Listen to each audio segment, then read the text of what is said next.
First live stream in a while, doggone it.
Hey, Paul, he's the first one in. Paul. I'm doing well, thank you very much. It's just me today. Dylan just got done moving into his new apartment, and I quickly made some moves around here to make it look a little less harried in the background, and it's just me here playing a little bit. I wanted to show you some of the new treats that I've got in the arsenal. I thought that would be kind of fun. I've always got some new treats. Speaking of which, I got to get my slide out here somewhere. I've got a slide lurking somewhere. But anywho, of course, I'm holding the brand new Gristle ST in transparent white, which I think sounds doggone good. And I am using, behold, the Koch Monster pedal. Ooh, look at that. It glitched out there for a minute. Not the pedal itself, but just max headroom. Well, look at that. It's going crazy. So what that's doing for me, that's the smaller version. When I play live, I'm using the Koch Monster Supreme, which has 10 pedals on it. This one's got 4 pedals. Right now, I've got the Tube Screamery effect engaged. If I turn it off, it's just a... And I'm going through the Tone King Imperial today. And I do have it on the clean channel, and I did click the attenuator back one as to not slice my head off. So it's just starting to give a little bit. It's starting to give.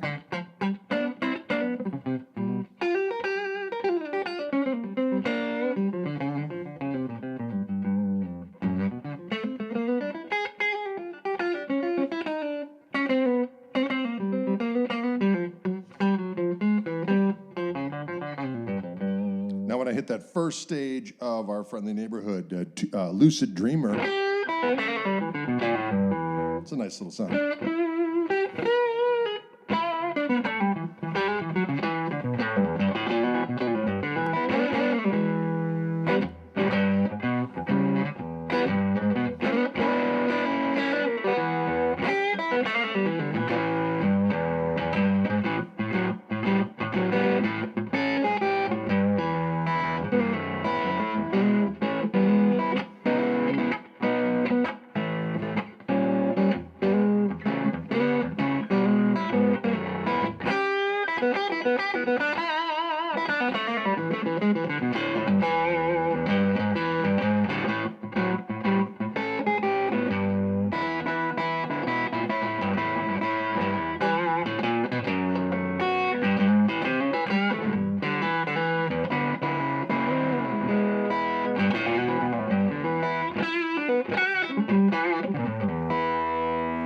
Now, if I hit the stage 2 of that pedal, it's got a gain boost on it that's predetermined. Oh, no, I hit the button. There it is.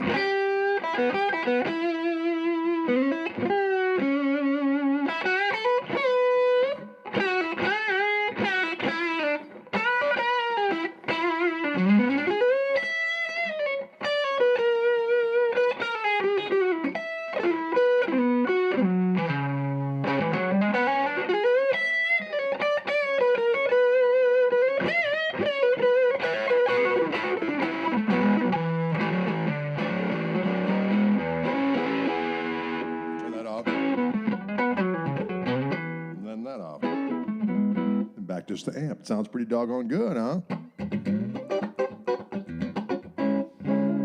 take a look at this guitar a little bit more. Let's hit this button right here. There we go. There it is, the glorious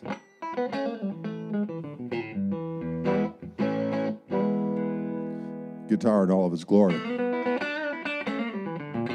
Now, it does have my new Fishman Fluence GK edition of the single width. Now, if I pop up on this button here, it's the second voice, which is a little meatier.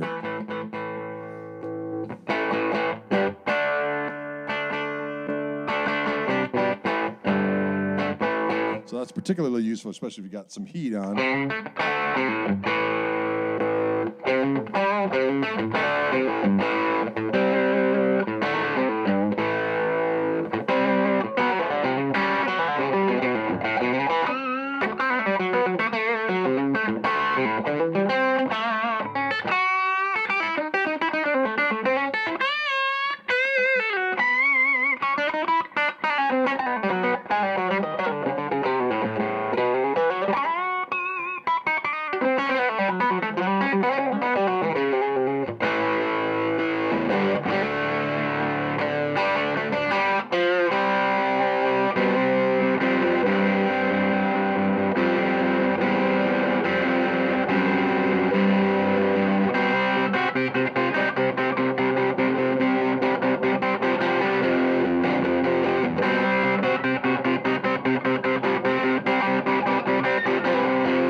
that's pretty juicy sounding, actually. And juicy sounding. Hey, hey, ba-boo-doo-doo-doo-doo-doo-doo. Thanks for tuning in, you crazy kids. Paul says, learning them's the breaks, but you seem to have a mega middle and ring finger. Must be helpful signaling other drivers as opposing. Yes. It helps me communicate with my neighbors. With my fingers. Bring it to you, says Drade. Did you ever wish your Tele bridge pickup was a humbucker? No, actually not. I think on a Tele just should be what it is, and with the right setup, it has the girth necessary. And then when you want a humbucker, you just grab a Tree 35 or something of the like, or my Gristle 90 with that P90 in there. That's a growler. It's a growler and a beast. Hey, Greg, is the fuzz mode cleans well with the volume of the guitar down, says Richard. Let's check it out. So that sound right there is actually the sound of, let's go over here, let's see if it glitches out at all. There it is. Oh, look at it. It's going crazy. So these two buttons here, that's the Lucy Dreamer. So it's a tube screamer. So here's just the amp by itself. Here's the first stage of the tube screamer.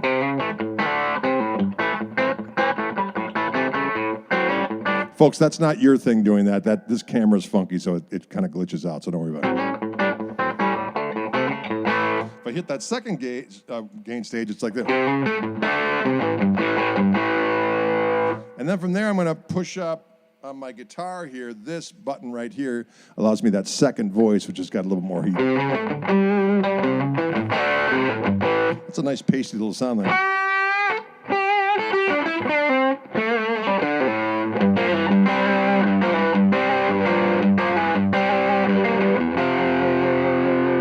Now let's turn the volume down.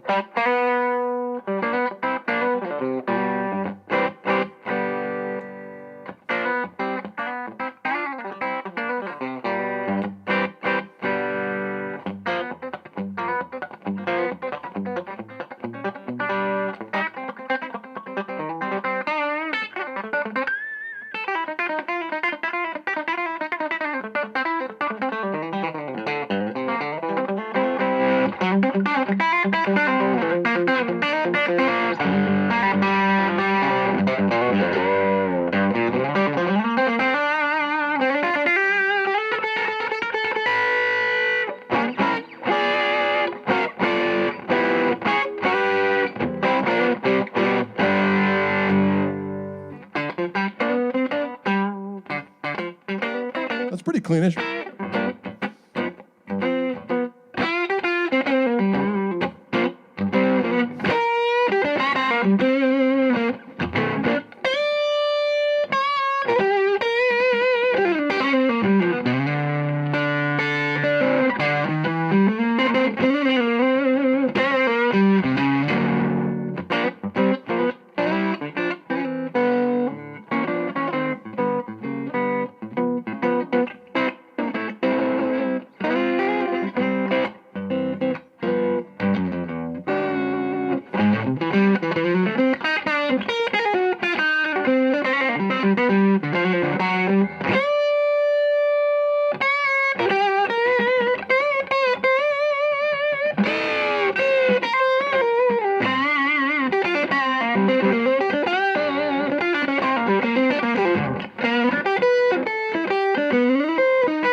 Again, if I want a little bit more heat, I just pick that button up right there.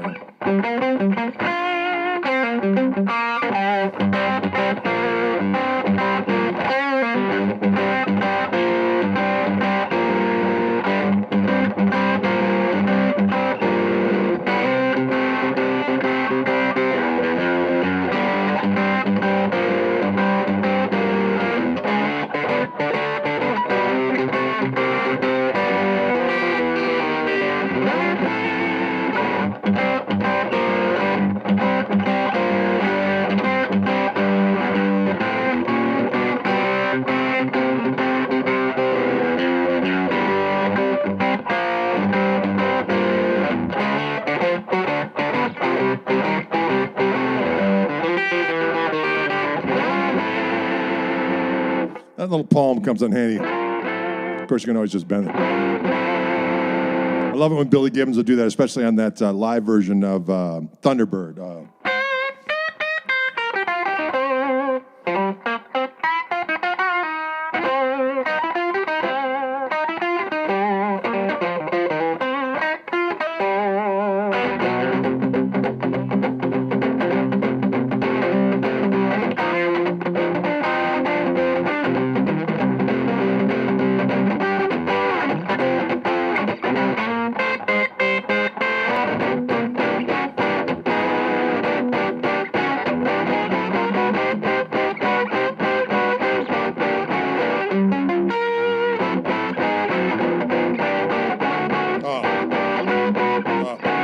Ah, shit.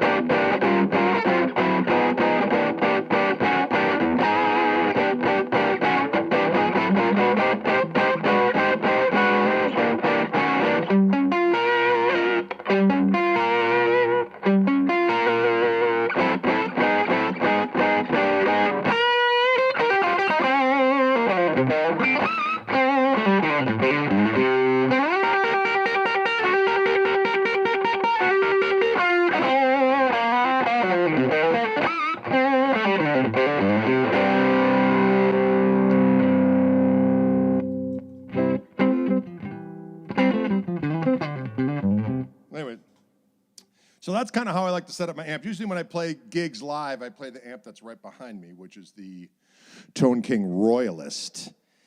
And I use that on full power. It's a 45-watt amp. And I usually put it on about 3.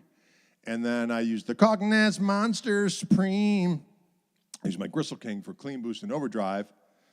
But I like to have the amp just so it starts to break up just a little bit ski. Just a little bit ski.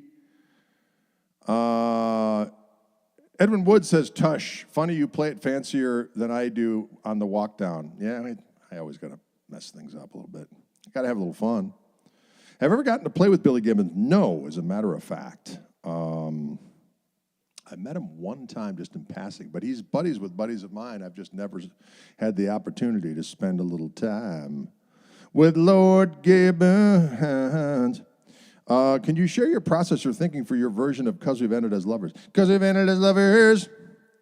I don't know why I just said it like that. I don't know. I kind of have Tourette's a little bit. Well, I usually play it on the Strat. On the Tele type guitar. But, I just kind of, for soloing, the thing that I guess if I could touch on, during the solo section of 'Cause We've Ended as Lovers, it goes C minor, usually it goes C minor 7, down to an A flat or G sharp major 7, down to a F minor 7. Now, what they do in the original Jeff Beck version, they go to a G major 7. What we do, and then I think in subsequent live versions, he did like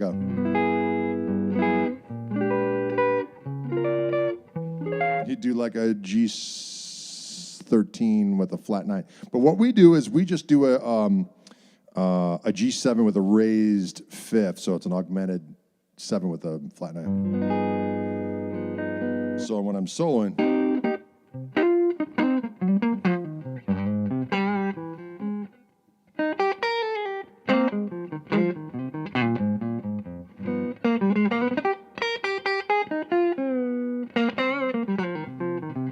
playing over that G, I'm actually thinking it's a G sharp melodic minor.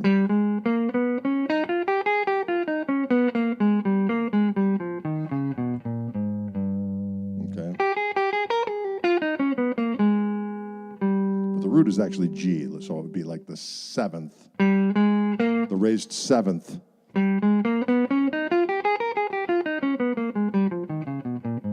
What's fun about stuff like that is you can take little bits of it, like this little morsel. You can go up minor thirds with that, or you can take like can make it a whole tone thing. I take just that much of the whole tone scale. Put a close up on here.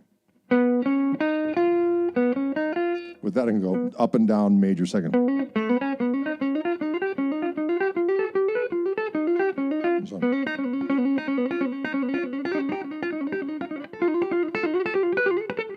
So anyways, if I'm soloing like a...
Does that make sense?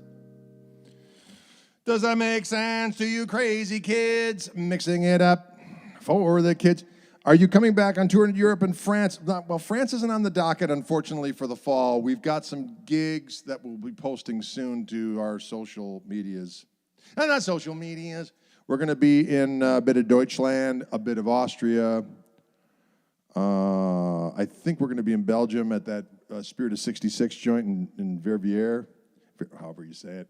And then we're going to be in Budapest for one gig, and then we're going to be in northern Italy for a couple 5 days doing stuff, and then we're going to the UK. Robert Lamb says, also FYI, I've got one of your Tele Gristle Masters. Excellent. You added the belly cut and painted it gold metal flake. Looking forward to showing it to off. Ooh, that sounds good. I actually, I purposely did not go with the belly thing because I like to be in pain. I like to feel guilt if I let my belly get a little bullumy. Bullumy's not really a word, but I'm saying it is now. Sometimes I refer to it as my bullum. I got a mighty bullum. And sometimes when that guitar digs into it, it says, hey, son bitch, you need to start counting them calories again. You're getting a bullum. That's why I like to have my guitar be an instrument of discipline. An instrument of discipline. Folks, don't forget I now have a Patreon page. I believe it's just Greg Koch Music. And I try to post on it every doggone day. There's usually about 7-8 minute long videos that I'll break down, I should say. One of my tunes or a particular technique or something like that. Whatever really comes to mind on that particular day.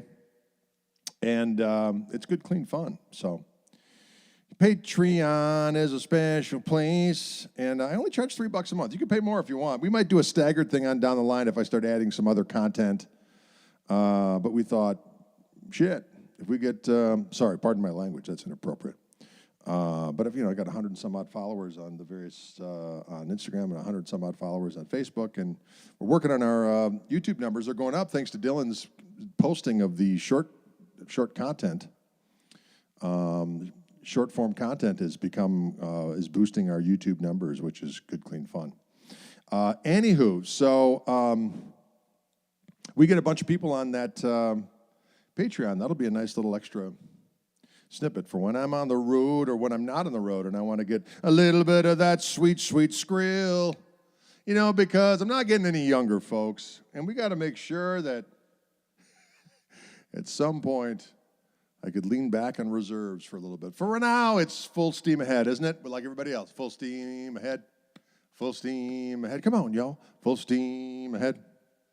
Let's, for the kicks of it, thanks. Someone just joined the page. Scott Curry, thank you.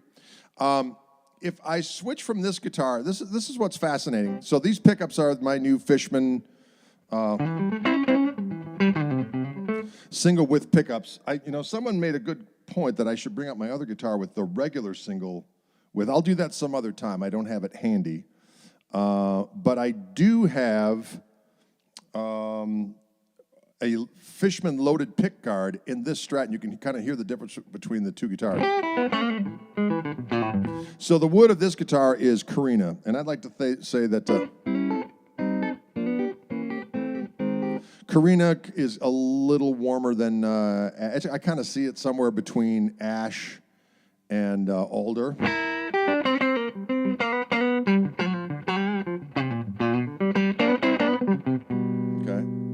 So now, just for kicks and gigs, let's take this guitar and grab this instrument, which is a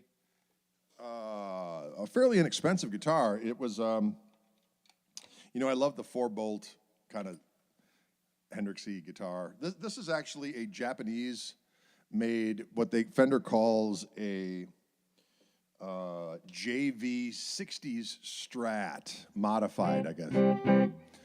Anyways, it has the same pickups, but you can buy this. As a matter of fact, we have them available through my website.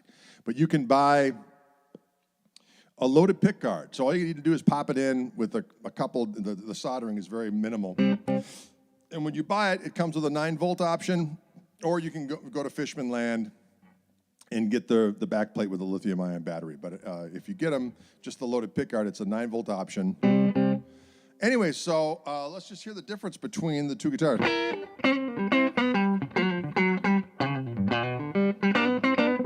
It's a little brighter.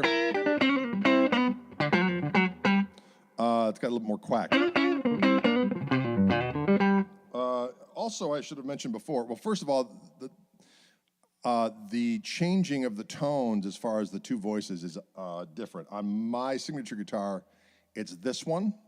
And on the loaded pickguard, it's this one. So when I go to that second voice,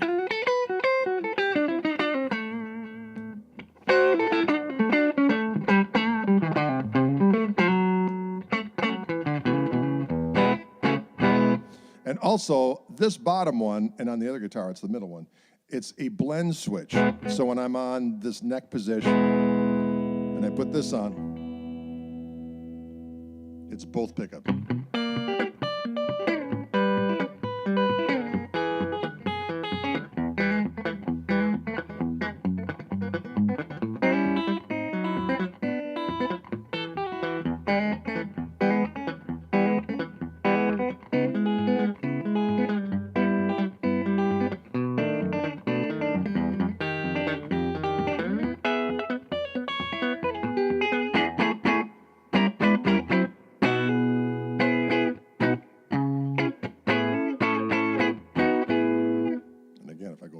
It's just neck.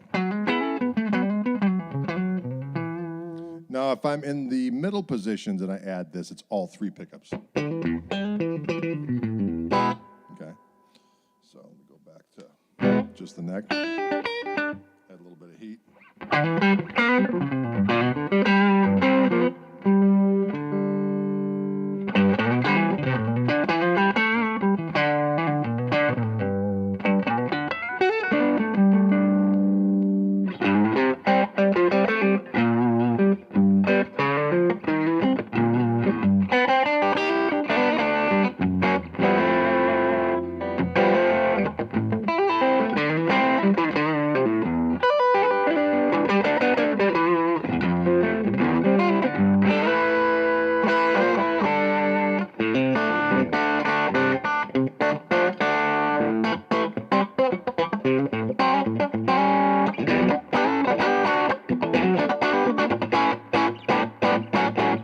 Nice quiet.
Not bad, huh? Not bad at all. Is that an ES-175 over there? Actually, no, it's an ES-225. That's a 1957, and it is delicious. And it is delicious. Oh, can you dig that kind of activity?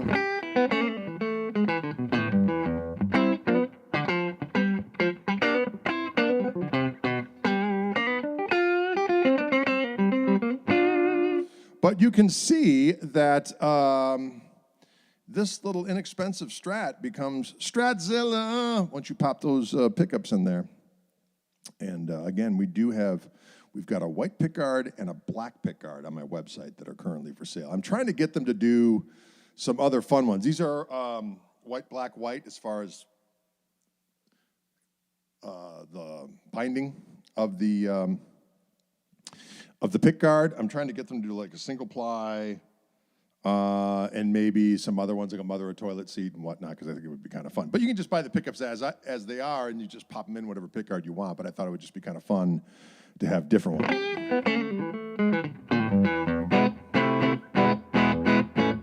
Anyways, cool little guitar, and I love the sound of these pickups. They sound magnifico. 3-ply, thank you, that's what I was looking for. Willful thinker comes to the rescue. 3-ply.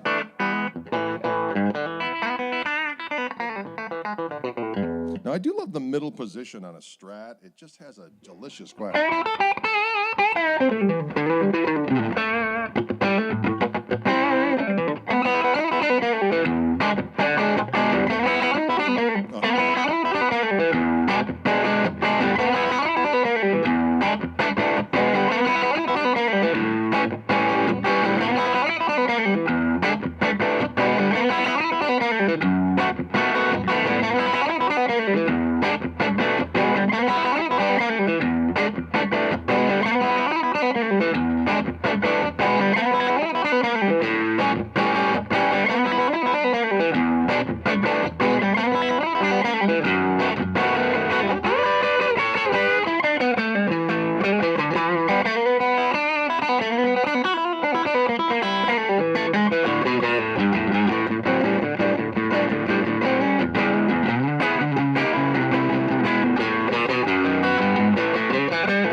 That lick is a B.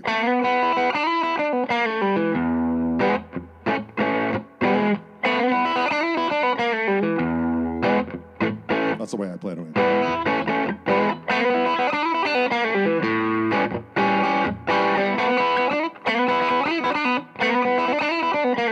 The key is to get that, you want to slide that up before it's, you want to go, you kind of slide it up before it's time. You got to get that D note.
this. So folks, I'm just using the, and if it glitches out here, it's the camera, not your computer. That is the Koch Nest Monster, just the Monster. So it's got 4 pedals on it. This is the, it's going to take a while for my foot to move on it. To the right, the far right pedal is the Lucy Dreamer, which is the Tube Screamer type effect, which has a mix control, which is quite useful. And you'll notice I got the tone almost all the way up. It has a tendency to get, that Tube Screamer does that mid-rangey things, but if you bring up the tone, it gets nice and crispy.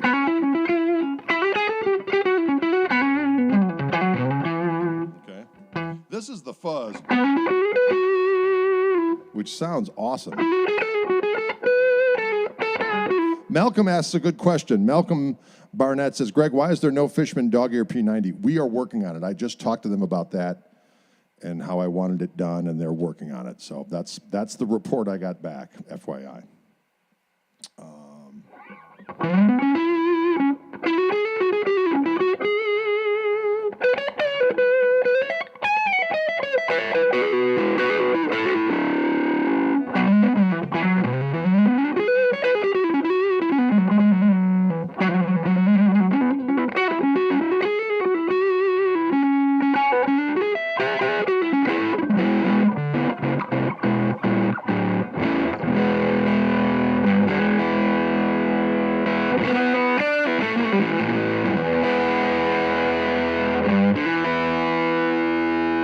So what's cool about that sound is that that's the fuzz and the Tube Screamer together.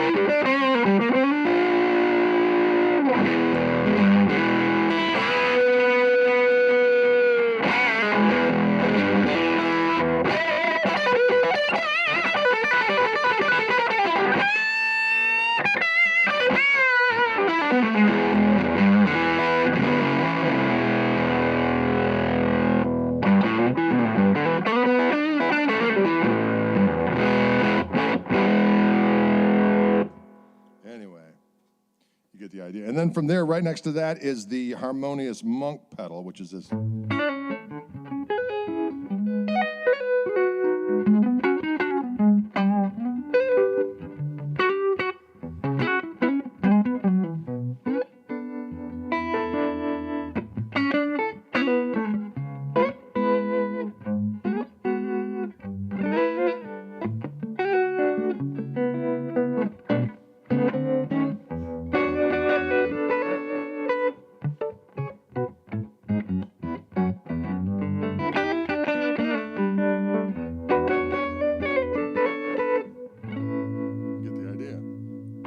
Next to that is the delay.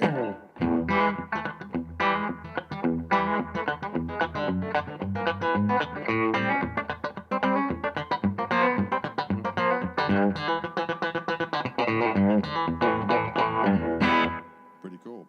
You know, Spencer Brown says, got the blues record the other day. Great album. Thank you very much, Spencer. I'm glad you like it.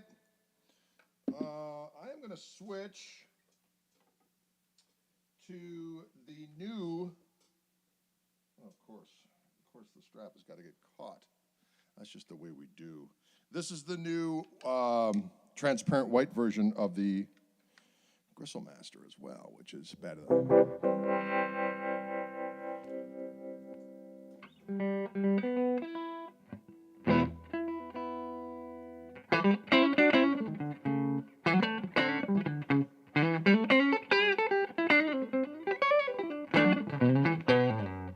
sounds awesome. It sounds awesome.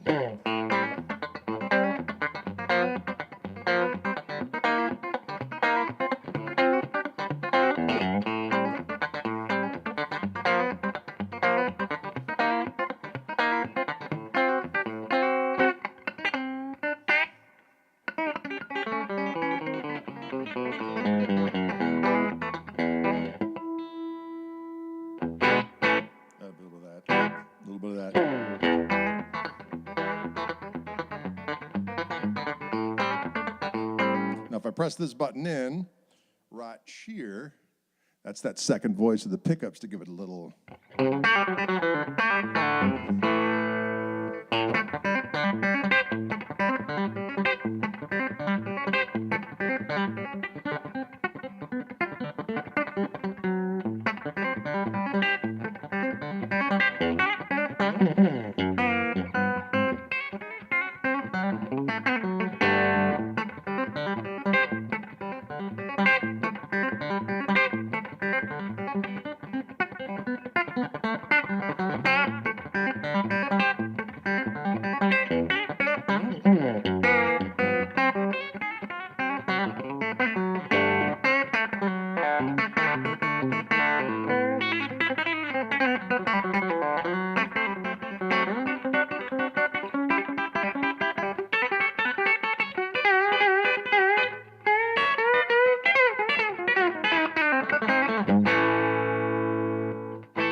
Oh, yes.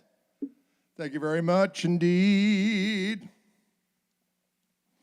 Can you dig it? Are we having fun out there in movie land?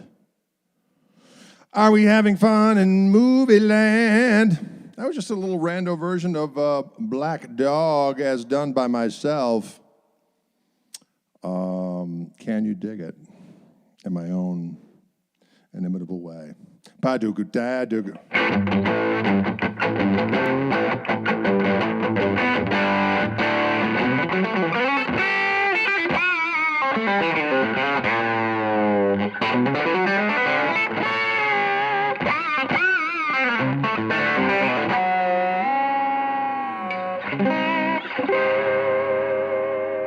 Ooh, strange sounds lurking in the night. Strange sounds lurking in the night. Yeah, so that's just that sound of the of this brand new bad boy, which is the Gristle ST. the Gristle Master in the new transparent white. Going through the Koch Monster. Can you dig it?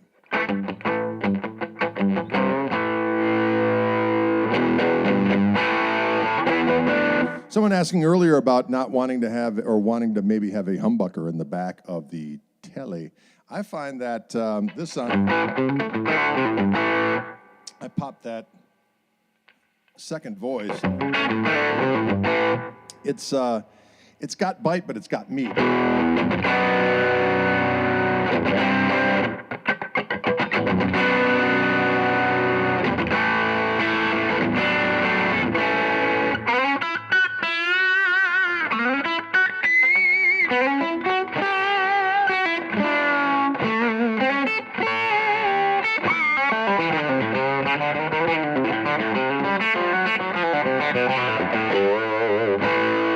What kind of volume are you pushing in the Orange Room when solo, Greg? Actually, it's pretty freaking loud right now, as a matter of fact.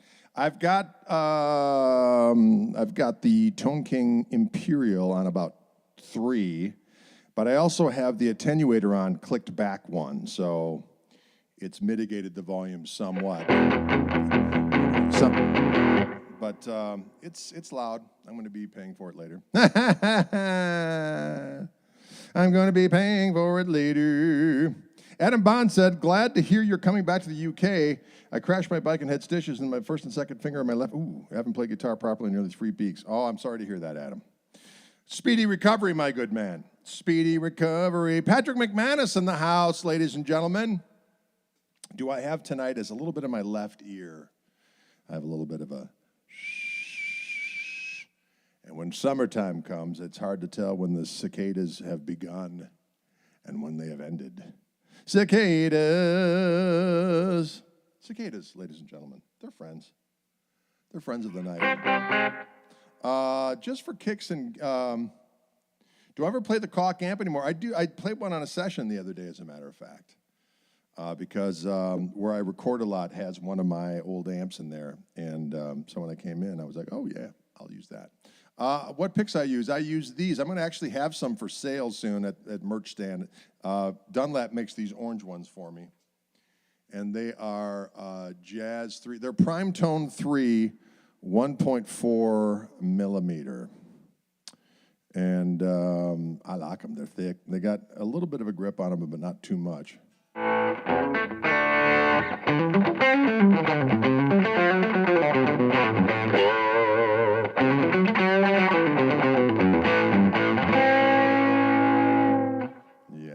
That sounds good. Now, just for kicks and giggles, folks, I want to plug in the 53 Tele, and you can hear the difference between these battle-hardened pickups of doom and the old school pickups. One thing is probably going to be a little buzzy in here. No, I haven't played this guitar in a minute, so it might be a little out of tune, but that's all right.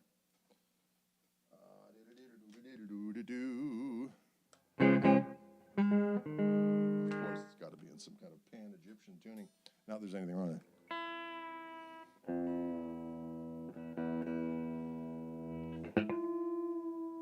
Oh, it's tuned up. Weird.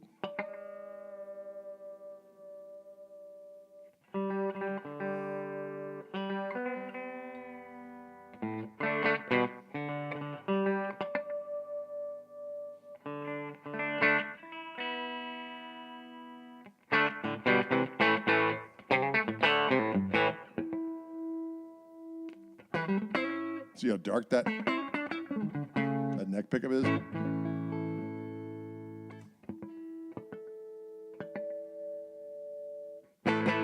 I'm going to add a little bit of that. So that's with the tube screamery thing on, the Koch Monster.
So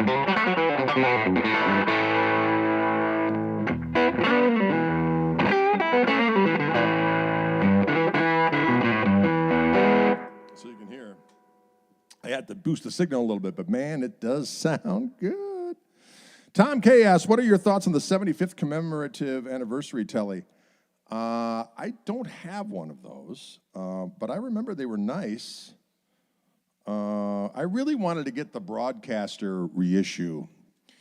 They kept on coming into Wildwood, and I wanted to get one that was a custom shop version in the Journeyman Relic. But every time I went back, there was another one. I was like, oh, I'll be back next time. But then, just the price tag was going.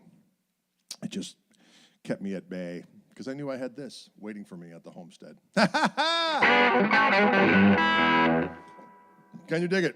I tried Jazz 3 pickups, says Adam Bond, but they keep slipping out of my hand. The Joseph Bonamassa ones work for me. Excellent. Well, whatever works.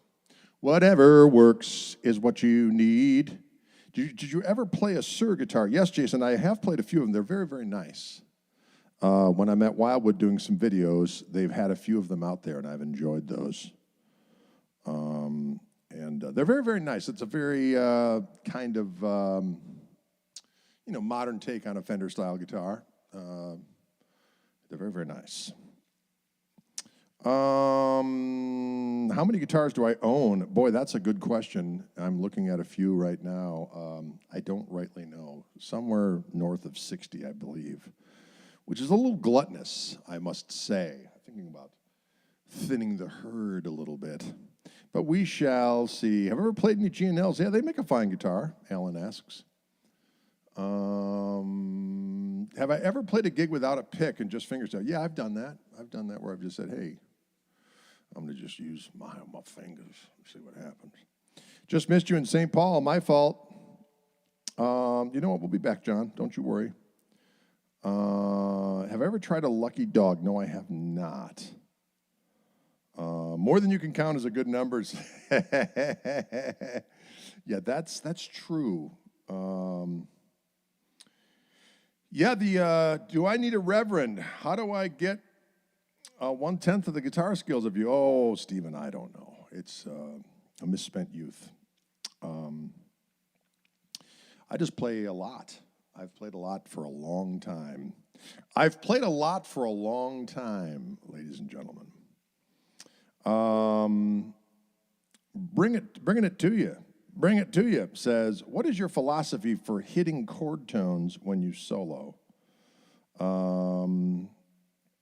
Boy, I just kind of have a running, dialogue in my head of what tune I'm playing and where the chords are going. And I know that I can either stick with, melodic ideas that have to adhere to the chord changes, or I just literally think of chords. Sometimes, when you're in a situation, and especially if you're playing something that there's chord changes that you absolutely have to hit, and you can't just kind of noodle in a pentatonic scale and you're going to sound good over all the chords. Sometimes just literally grabbing a shape of the chord and just kind of wiggling the strings a little bit is effective. So I kind of, like a tune of mine, like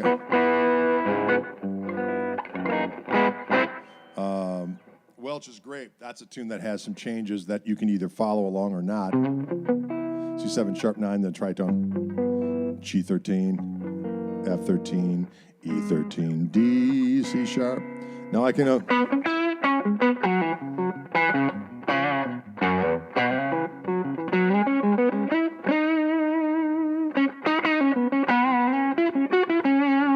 I can kind of stick with the pentatonic situation and sound good over those chords, or I can actually make an effort to hit the different chord tones. It's like, oh, hello.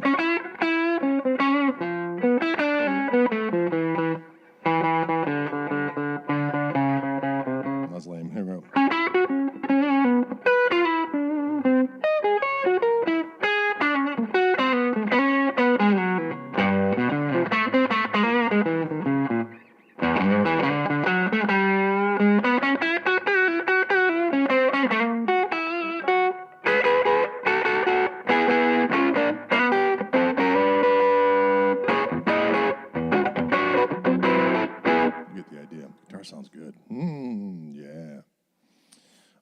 Can you dig it? Can you dig it?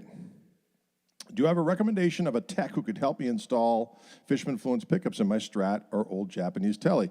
Ethan, no matter where you live, there should be a Fishman authorized dealer, whatever, and most of them are going to be up to speed, especially most guitar techs at probably your favorite store have been used to installing Fishman pickups in their acoustic guitars, so they're probably going to be able to be up to speed on doing the Fluence stuff.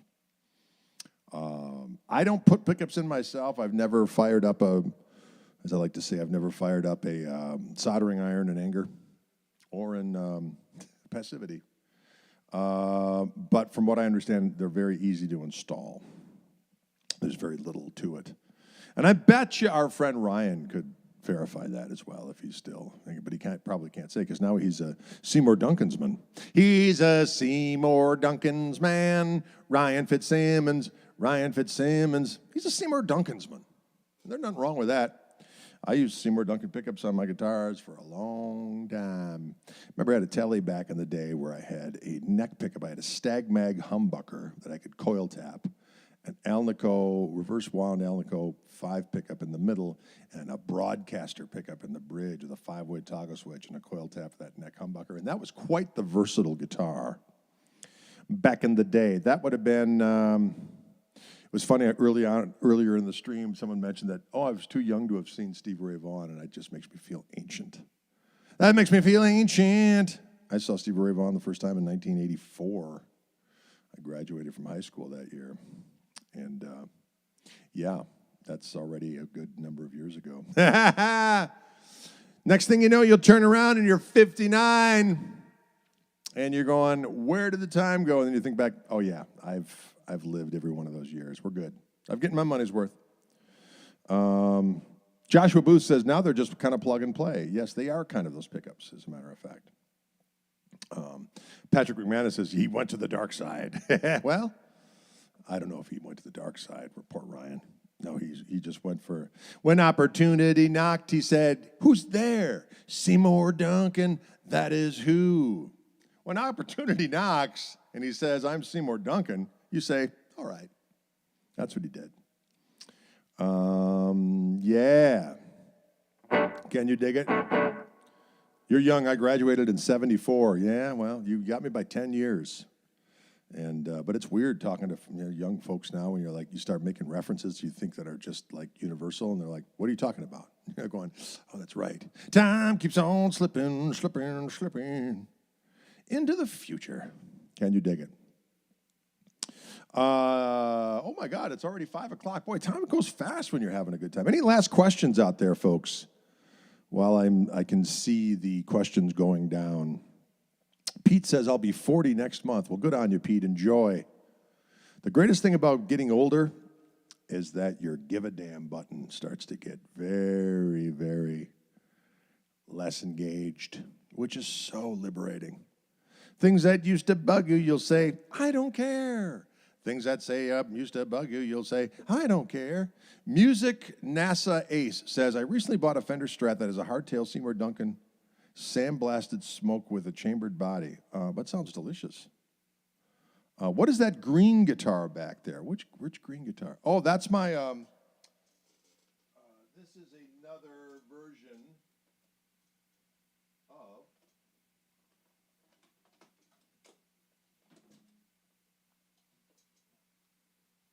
this is just another color of my Gristle ST. This is the, it's actually blue. It's kind of a transparent sonic blue. But again, as they age, it does kind of get a little greener. It's got some schmutz on it. I was sweating like a banshee in heat. This was, I played this one. It looks kind of white here in this with that light. But anyway, I'll kind of push off to the side. You can see it's bluish green. It's kind of bluish green. Or the Les Paul Iridium story. Oh, Gristle story. How did food end up on the walls? Oh, that was a fight. Food fight. Micronesia Blues Society in the island of Guam. You know, my dad was stationed in Guam for a while during WW2. Speaking of age and war, I was walking with my wife the other day, and I said, I told her, I was like, yeah, I was talking to somebody, and they were talking about how their parents were in their 70s, and I was like, what? My dad would be 102 if he was alive right now. And then I said, sometimes they talk about their grandparents being like, oh, my grandparents are in their early 80s. And I'm like, what? I like to say, which is a true story, my grandpa on my mom's side fought in World War I, okay? He was in World War I.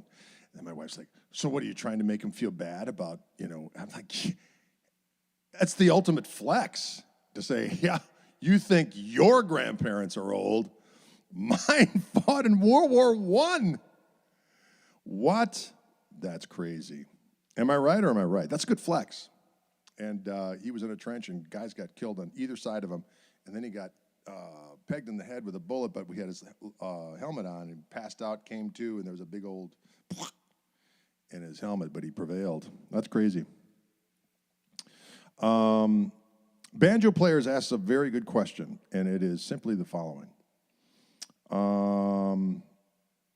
He says, how often do you change strings when you're not gigging regularly or not playing the guitar regularly? That's a good question. You know what I do? I grab the high E string, and I go down here, and if it really feels divotty, or the D string, and I'll go down it, and if you can really feel the frets digging into that string, that's when I usually change them, because I know that they're going to pop. If I'm just messing around the house, that's one thing. But if I'm going to, and then you can just tell if they sound kind of deadish. And the other thing, too, is with strings, if you haven't been playing the guitar all that much, you pick it, it just won't stay in tune for Love Nor Gold. It's probably time to restring that bad boy.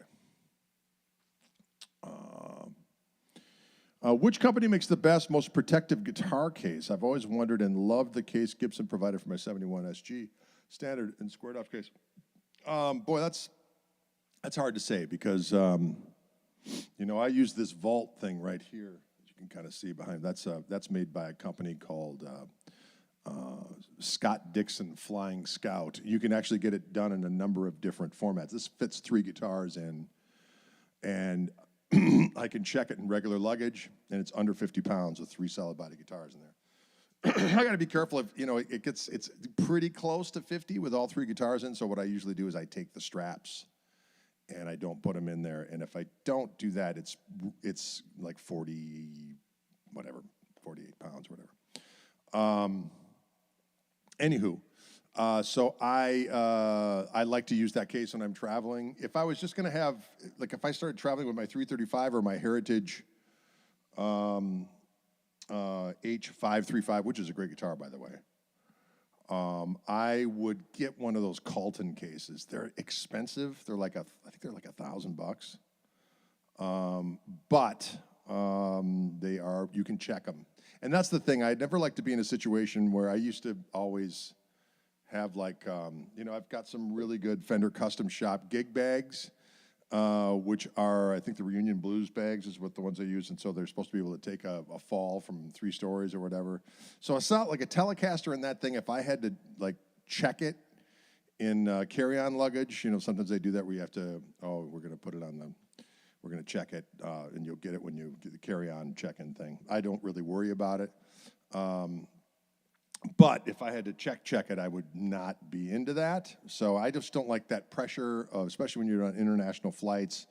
And if you're flying in Europe from one European destination to another, it can be a real shit show. So as a result, I always just use my